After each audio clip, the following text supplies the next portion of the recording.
Nestled deep within the picturesque, yet often isolating, landscape of New Hampshire, the town of Havenwood barely stirred. Its population, a modest 2,500 residents, cherished their quiet lives, a tapestry woven with generations of shared history. But beneath this tranquil surface, a secret festered for years, quietly consuming one woman and irrevocably altering the fate of two sisters. Eleanor and Sophie Vance were inseparable, the kind of sisters who finished each other's sentences, their bond forged in childhood games and shared dreams. Sophie, the elder by 2 years, was a whirlwind of impulsive energy and charm. Eleanor, the quieter, more methodical one, often found herself grounding her sister. This dynamic, however, would prove tragically crucial. The year was 2003. Summer clung to Havenwood, heavy and humid. Sophie, fresh out of high school and restless, was planning to leave for college in the fall, a future brimming with possibility. Eleanor, still navigating her junior year, felt the bittersweet pull of her sister's impending departure. Their last carefree summer was winding down. Then, on the evening of August 17, everything changed. Sophie, against her parents' strict rules, took their father's old pickup truck out after dark.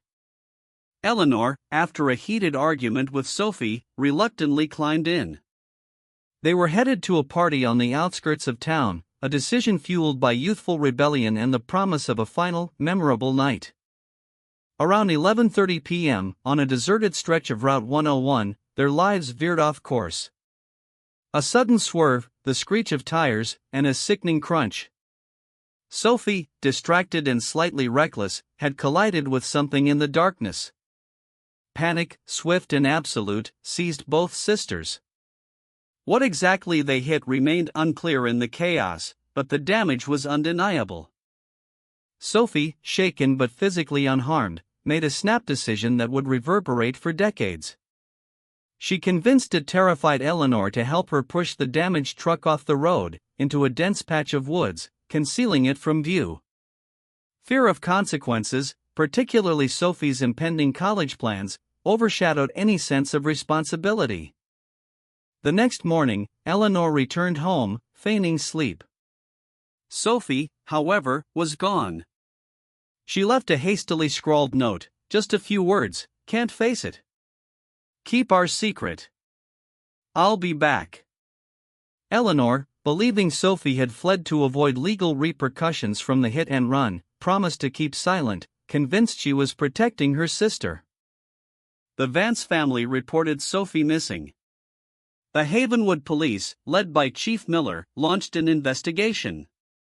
They found no immediate signs of foul play, no struggle, just an empty room and a missing girl. Eleanor, questioned extensively, stuck to her fabricated story. Sophie had been home all night, and she herself had been asleep. Days turned into weeks, then months. Sophie's disappearance became Havenwood's chilling mystery. Flyers with her smiling face dotted every lamppost, hope slowly diminishing into despair. Eleanor carried the secret like a lead weight, her guilt a constant companion. Every glance, every question, felt like an accusation. The incident of August 17 was officially categorized as a cold case by 2005. Eleanor moved through life, finishing school, going to college out of state, but never truly escaping Havenwood's shadow or Sophie's absence. The silence became her shield, a meticulously constructed facade of normalcy over a foundation of lies. The psychological burden was immense. Studies in forensic psychology indicate that keeping significant secrets can lead to chronic anxiety, depression, and even PTSD-like symptoms. Eleanor experienced a constant low hum of fear, a perpetual state of vigilance, always anticipating the moment her carefully guarded truth might shatter. 15 years later, in the autumn of 2018, Eleanor, now a successful architect, visited Havenwood for her parents' anniversary. The town felt both familiar and alien. As she drove past the old Route 101, a construction crew was clearing a new path. A glint of rusted metal, half buried in the undergrowth, caught her eye. It was unmistakably the tailgate of her father's old pickup. the secret was no longer buried. The discovery of the pickup truck, long thought lost or salvaged, ignited a new fervor in Havenwood. Local news channels, starved for a significant story, immediately linked it to Sophie Vance's unsolved disappearance. The small, rusted vehicle, once a symbol of youthful freedom, now represented a beacon of long-delayed truth, pulling Eleanor back into the very nightmare she had tried so desperately to outrun. Detective Sarah Jennings, a sharp, tenacious investigator recently transferred to the Havenwood County Sheriff's Department, was assigned the reopened case. Unburdened by the town's existing narratives, Jennings approached the evidence with fresh eyes, starting with the discovery of the truck. Her initial findings were immediate and troubling. Forensic analysis of the pickup truck revealed a significant detail missed in the original, less thorough investigation: traces of dried blood and hair fibers belonging to an animal, likely a deer. This confirmed Eleanor's deepest fear: the sisters had indeed hit something that night, and it wasn't a minor fender bender, but a severe collision. More disturbingly, inside the truck's cab, tucked beneath the passenger seat, Jennings found an old, worn leather bracelet. It was instantly recognizable to anyone who knew Sophie Vance. But the bracelet wasn't the most alarming discovery. Buried shallowly, just yards from the truck, were human remains. Sophie had not run away. The revelation sent shockwaves through Havenwood. Sophie Vance, missing for 15 years, had been here all along, just a short distance from the road. The immediate question became, how? And more importantly, who knew? Detective Jennings quickly focused on the last person to see Sophie alive, Eleanor. Eleanor, still in Havenwood, received the call from Detective Jennings. The tone was polite but firm, requesting an immediate interview. The carefully constructed walls around her secret began to crumble. Every excuse, every evasion, felt hollow. She knew this moment had been inevitable, a ticking time bomb since that fateful August night. During the interview, Jennings presented Eleanor with the new evidence: the truck, the forensic details of the crash, and finally, the discovery of Sophie's remains. Eleanor maintained her original story for a while, claiming ignorance, but the weight of the truth pressed down. Her carefully rehearsed lies began to fray, exposing raw grief and fear. Jennings noted Eleanor's evasiveness, her precise memory of trivial details, and her distinct lack of specific memory about the night of the disappearance. These behavioral patterns, often observed in witnesses withholding information, raised a red flag. The detective sensed a deeper narrative struggling to surface. Under relentless, yet compassionate, questioning, Eleanor's composure finally broke. The dam burst, releasing 15 years of pent-up guilt. She began to recount the true events of that night: the stolen truck, the argument, the party, the collision on Route 101. Her voice, once steady, now cracked with suppressed emotion. She described helping Sophie push the damaged vehicle into the woods. But what about Sophie? Eleanor recounted Sophie's panic, her decision to flee. She was so scared of ruining her life, her college plans, Eleanor sobbed. She swore she'd just disappear for a bit, then come back when things blew over.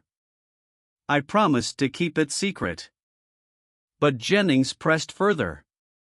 If Sophie intended to return, why did her body lay undiscovered for so long?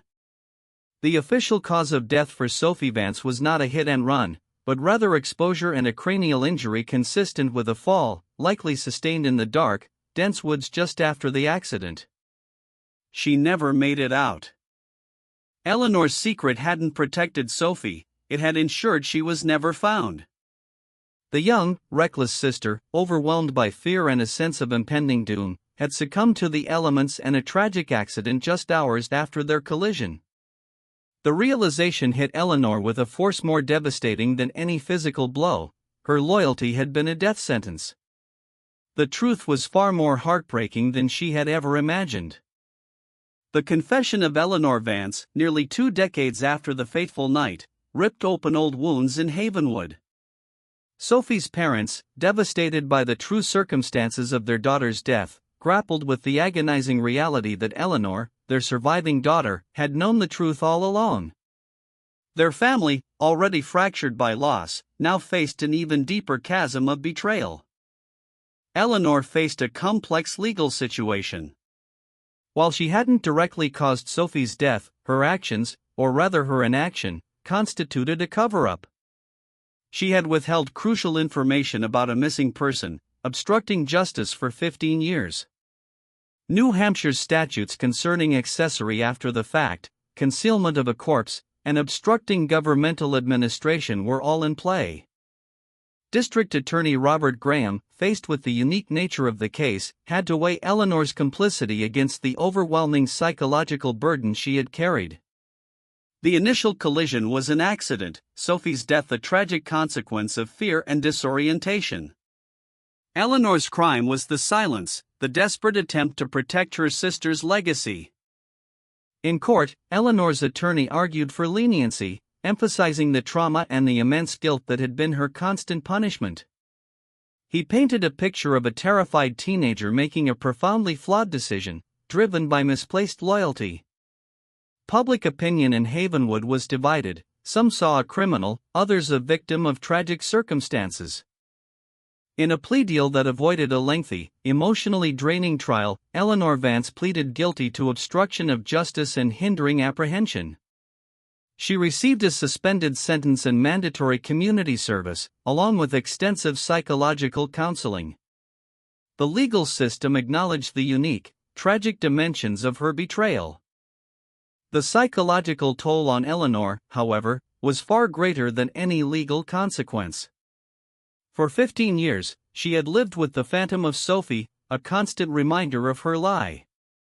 Dr. Elena Ramirez, a clinical psychologist who worked with Eleanor, noted the profound impact of chronic guilt, manifesting as anxiety, depression, and a deep-seated inability to form trusting relationships.